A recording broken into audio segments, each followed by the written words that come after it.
Erkak ayol psixologiyasi, nimaga ular bir-birini tushunmaydi degan savollar juda ko'p. Ularga bo'lgan javoblar ham juda chiroyli, juda ko'p berilgan. Mana odam o'zlari psixologlar, ular ishlab chiqqan metodika bo'yicha har xil formulalar bor-da. Shu formulalardan bittasi hamma odamda hissiy jarayonlari bor, aqliy jarayonlari bor, hamda u narsalarni xarakteri bilan ko'rsatib, qanaqadir usullarda bu narsani xarakteri bilan ko'rsata oladigan formula bor. Ya'ni hissiyotchan bo'ladi deymiz.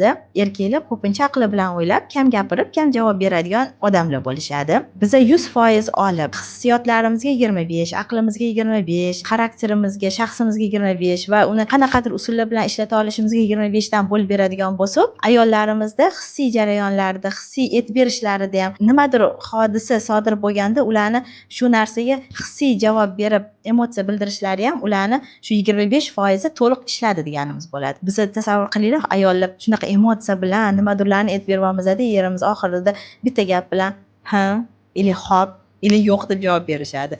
Ularni shu 25% aqliy programmasi ishlab, faqat shu yo'q so'zni chiqargani ular uchun norma hisoblanadi. Lekin biz bu yerda 25% ni to'ldirib, emotsional gapirib berib, undan ham nimadir kutamiz-da, u bizga yo'q deb javob berishi bu bizga tushunarsiz bo'ladi. Xuddi shunaqa bolalarimiz bilan ham. Bolalarimiz bizga problemasini aytadimi, nizoli vaziyatlarni, konflikt, tushunmagan joyini yoki emotsiyaga berilib ketgan joylarini aytib berishadimi, biz o'zimiz charchab turgan holimizda ularga qarab, ha, yo'q, tushundim, tushunmadim, keyinroq ayt deganimiz xuddi shunaqa bizga muammo olib keladi. Biz erimizdan kutayotgan emotsional holatimizni biz ham bolalarimizga xuddi shunaqa bera olishimiz kerak. Chunki ular ham xuddi shu narsani xohlab bizga gapirishadi. Biz ham ularga oxirgi paytda faqat ha, yo'q, mumkin, mumkin emas, bildim, bilmadim javoblari bilan cheklanib qolamiz.